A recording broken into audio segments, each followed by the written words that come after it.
इस video of BSc and MSc mathematics student.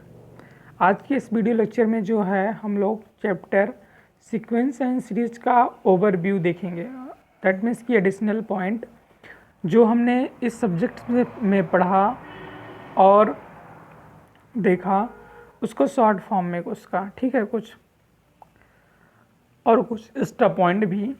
तो जिसने हमने इसमें क्या क्या देखा, हमने देखा सीक्वेंस क्या होता है।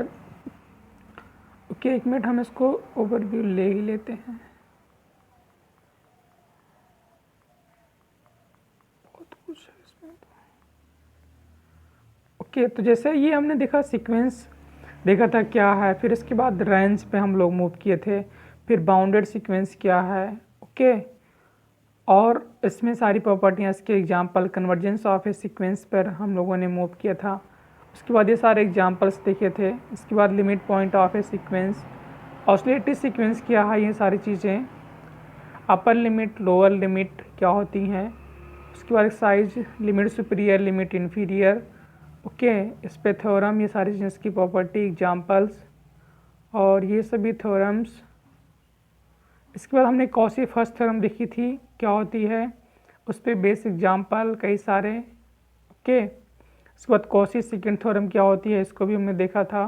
फिर अलजेब्रा ऑफ द सीक्वेंस क्या होती है, लिमिट की क्या प्रॉपर्टी होती है, सारी चीज़ें। और ये सभी थ्योरम्स और एग्जाम्पल्स देखते हुए हम लोगों ने इस चैप्टर को कंप्लीट किया था। कॉची सीक्वेंस क्या है, Cauchy general principle of convergence क्या है, और ये सारे एग्जाम्पल्स। मोनोटोनिक सीक्वेंस क्या है, मोनोटोनिक इंक्रीजिंग क्या है, मोनोटोनिक डिक्रीजिंग क्या है, ये सभी एग्जाम्पल्स इसके मोनोटोनिक सीक्वेंस क्या है। ओके, ये सभी चीज़ें हम लोगों ने देखते हुए आगे बढ़ा था। सब सीक्वेंस क्या होती है, इसमें कन्वर्जेंट प्रॉपर्टी क्या होती है, उसके बाद सीरीज क्या है, उसके बाद सीक्वेंस ऑफ पार्शियल सम क्या है, convergence and divergence of infinite series क्या होता है, important points, Cauchy general principle for convergence of series, ये सभी चीज़ें। उसके बाद कंपेरिजन टेस्ट क्या है फॉर दिस सीरीज के लिए, how to determine auxiliary series of u n के, और पावर सीरीज, ज्योमेट्रिक सीरीज, ये सभी एग्जाम्पल्स होते हुए। और इन्हीं के साथ कॉची एन थ्रू टेस्ट क्या है, रेशियो टेस्ट क्या है, उसमें रिमास क्वेश्चन इसके, और रेविज टेस्ट क्या है, लॉगरिथम टेस्ट क्या है। ओके, फिर अल्टरनेटिव सीरीज़ क्या है, Leibniz test for alternative series क्या होते हैं, और इस पे एग्जाम्पल सब्स्टिट्यूटिव कन्वर्जेंस क्या है, कंडीशनली कन्वर्जेंस क्या है। ये सारी चीज़ें हम लोग ने इस चैप्टर में देखा था, और भी विद एग्जाम्पल के साथ में, जो कि आपके semester exam, mid term test, CSIR, NET GATE, JAM में आपको फ़ायदा देने वाले हैं। तो हम बात करते हैं इस पॉइंट, एडिशनल पॉइंट में। पहला पॉइंट क्या है कि let an be a bounded sequence and a be the set of all limit points of the sequence an, then मतलब कि an एक बाउंडेड सीक्वेंस है और a एक सेट है जो कि सारे लिमिट पॉइंट को कलेक्ट कर रहा है, किसके, सीक्वेंस an की। तब लिमिट सुप्रीमम ऑफ an क्या हो जाता है, सुप्रीमम ऑफ a, और limit infimum of the sequence an का क्या हो जाएगा, इन्फीमम ऑफ a। ये आप लोग जानते हो, इसको मैंने बहुत अच्छे से बताया था, इसमें एग्जाम्पल भी आपको दिया था। जैसे 1 + -1 की पावर n एक बाउंडेड सीक्वेंस है। दूसरा पॉइंट क्या है, let an be a sequence such that an equal to 0 when n is a prime r1 and Pn is a composite number and P is the smallest prime dividing n, then limit superior of the sequence an infinity होगा और limit inferior of the sequence n equal to 0 आएगा। Okay, मतलब E1 की एक sequence है जो कि इस तरह डिफाइन है कि जब प्राइम नंबर है n तो 0 है, जब n एक कंपोजिट नंबर है तब वह P आ रहा है। तो ऐसी कंडीशन में लिमिट सुपीरियर इन्फिनिटी, इन्फीमम 0। तीसरा पॉइंट क्या है कि बाउंडेड सीक्वेंस नेवर डाइवर्जेस। ठीक है, जो बाउंडेड सीक्वेंस होते हैं वो कभी भी डाइवर्ज नहीं करते, हमेशा कन्वर्जेंट आपको मिलते हैं। Unbounded sequence never converges and it always divergent और ऑसिलेट इन्फाइनाइटली। और जो अनबाउंडेड सीक्वेंस होते हैं वो कभी भी कन्वर्ज नहीं करते हैं जो अनबाउंडेड होते हैं, और वह सदैव ऑलवेज डाइवर्जेंट होते हैं या फिर ऑसिलेट इन्फिनिटली करते हैं। ओके, बाउंडेड कन्वर्ज करता है हमेशा, कभी भी डाइवर्ज नहीं करता है। अनबाउंडेड हमेशा डाइवर्ज करते हैं, कभी भी कन्वर्ज नहीं करते हैं, या फिर वो ऑसिलेट इन्फिनिटली होते हैं। ऑसिलेट इन्फिनिटी का मीनिंग क्या हुआ कि function is unbounded and neither convergent nor divergent. पांचवा पॉइंट क्या है, if a sequence has a more than one limit point then sequence must be oscillatory. इसको याद कर लेना कि मतलब किस सीक्वेंस के पास अगर एक से अधिक लिमिट पॉइंट है तो वह सीक्वेंस ऑसिलेट करेगी। जैसे सीक्वेंस अपन -1 की पावर 1 + -1 की पावर n और fn -1 की पावर n, ये सभी सीक्वेंस आपके एक से अधिक लिमिट पॉइंट रखते हैं, तो इसीलिए ये ऑसिलेट करेंगे। छठा क्या है, नल सीक्वेंस क्या होते हैं। Sequence fn is called a null sequence if limit n tends to infinity an = 0 आ जाए। मतलब जिस सीक्वेंस की लिमिट 0 आ जाती है वह सीक्वेंस क्या कहलाता है, नल सीक्वेंस कहलाता है। ओके, तो आपसे टीचर प्रोफेसर पूछता है नल सीक्वेंस क्या है, तो आप लोग क्या बताओगे कि सर वह सीक्वेंस जिसका लिमिट पॉइंट 0 आ जाए वह नल सीक्वेंस होता है। 7 नंबर क्या है, if a sequence an is not a null sequence and not convergent then an / -1 की power n into an is oscillate sequence होगा। मतलब -1 की पावर n इंटू an कोई सीक्वेंस है, इस तरह से डिफाइन है तो वह ऑसिलेटली सीक्वेंस होता है।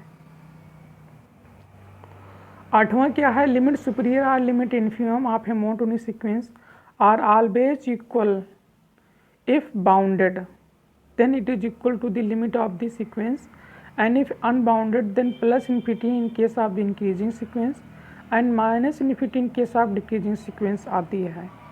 यानी कि जब हमारा सीक्वेंस बाउंडेड होता है तो लिमिट सुपीरियर और लिमिट इन्फीरियर मोनोटोनिक सीक्वेंस की ऑलवेज इक्वल होती है। इन्फीरियर भी सेम रहेगी, सुपीरियर भी रहेगी जब मोनोटोनिक इंक्रीजिंग हो तो, और साथ में बाउंडेड हो।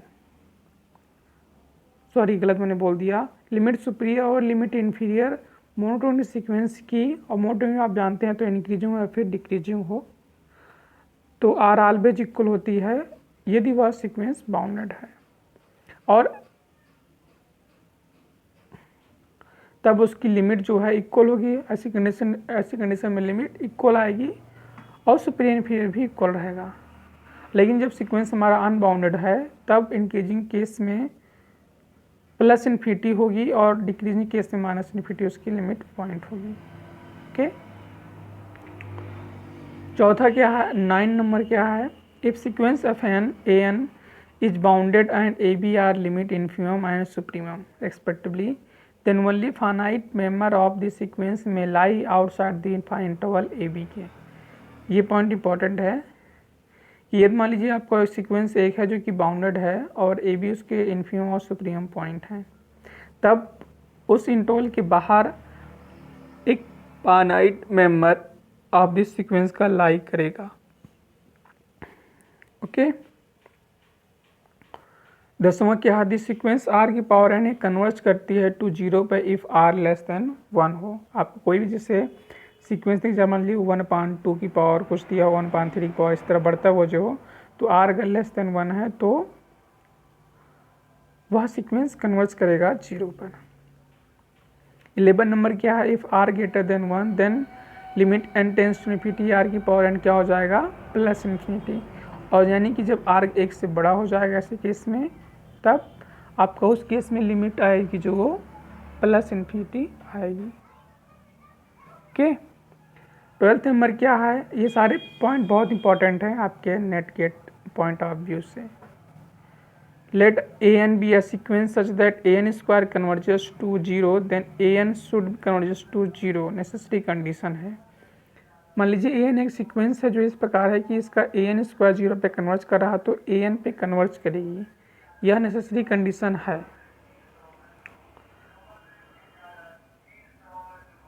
If p > 0 then limit n tends to infinity n √p = 1। मान लीजिए p > 0 है तब limit n tends to infinity n √p क्या हो जाएगा, इसकी वैल्यू हमेशा 1 आएगी। ओके, 14 नंबर क्या है, if sequence a n and b n converge to a and b respectively then limit n tends to fifty one upon n a one b n plus a two b n minus one that is equal to a n b one is equal to a b. Okay. 15 number क्या है, if a sequence a n is not a Cauchy sequence implies a n is not a convergent, यानी कि कोई sequence अगर Cauchy sequence नहीं है तो convergent भी नहीं होगी। हमने आपको बताया था कि वह सीक्वेंस जो कॉची होती है वही कन्वर्जेंट होती है।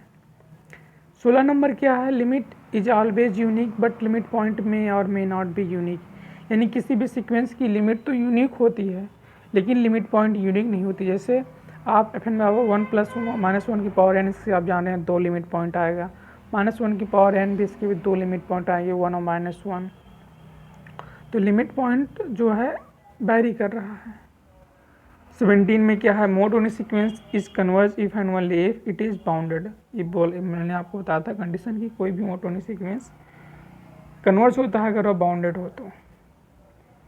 18 नंबर क्या है, if any subsequence converge to L it is not necessity its sequence is also converge to L, यानी कि अगर मान लीजिए कोई सब सीक्वेंस किसी पॉइंट एल पे कन्वर्ज कर रहा है तो ये जरूरी नहीं है कि वह सीक्वेंस ए एन भी उस पॉइंट पे कन्वर्ज करे, लेकिन अगर ए एन किसी पॉइंट एल पे कन्वर्ज कर रहा है तो उसके सब सीक्वेंस उस पॉइंट पे कन्वर्ज करेंगे। ओके। 19 नंबर क्या है, every bounded sequence has a convergent सब सीक्वेंस। बिल्कुल सभी बाउंडेड सीक्वेंस के पास कन्वर्जेंट सब सीक्वेंस होते हैं, ये आप लोग जानते होंगे। 20 नंबर पॉइंट क्या है, इफ़ ए एन एक सीक्वेंस है जो कि इक्वल है साइन 1 अपान एन के, तब limit superior of a n क्या हो जाएगा, equal to limit inferior of a n बराबर 0।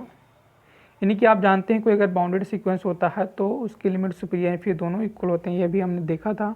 तो साइन 1 अपान एन आप माइनस 1 से बाउंडेड होता है तो इसके लिमिट सुपीरियर इन्फीरियर दोनों 0 होंगे। ओके।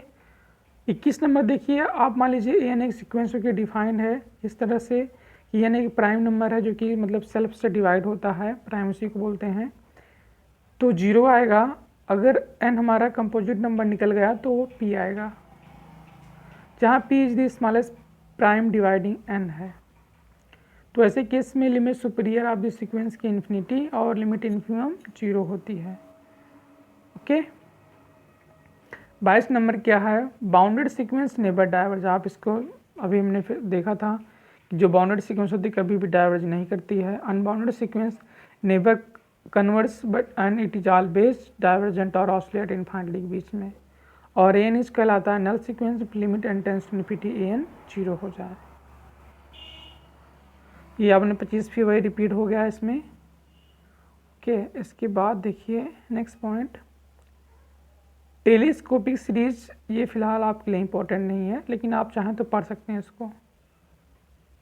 और इसके बाद 28 नंबर देखिए, 28 नंबर क्या कह रहा है, हाँ, कि if series a n is convergent and b n is equal to a n plus 1 minus a n है then b n is convergent. यानी अगर ए एन कन्वर्जेंट है तब बी एन अगर इस तरह डिफाइन हो जाए कि a n plus 1 minus a n है तब वह बी एन भी divergent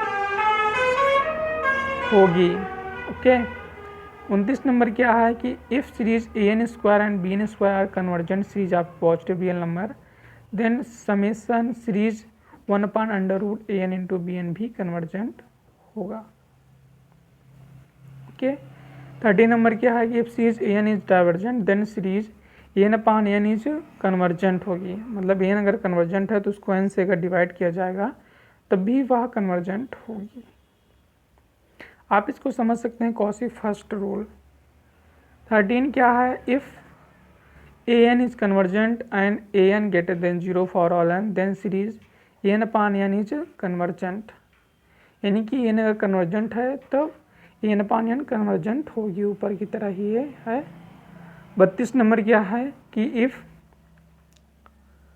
series a n and series b n are convergent है देन उनका सम भी series a n plus b n भी and series a n plus b n are convergent होगी। In fact any linear combination of convergent series is convergent, that is यानी कि series u n a n plus mu b n is convergent, यानी कोई दो series convergent होगा, सम भी convergent होगा और कोई भी लीनियर कॉम्बिनेशन भी कन्वर्जेंट होगा।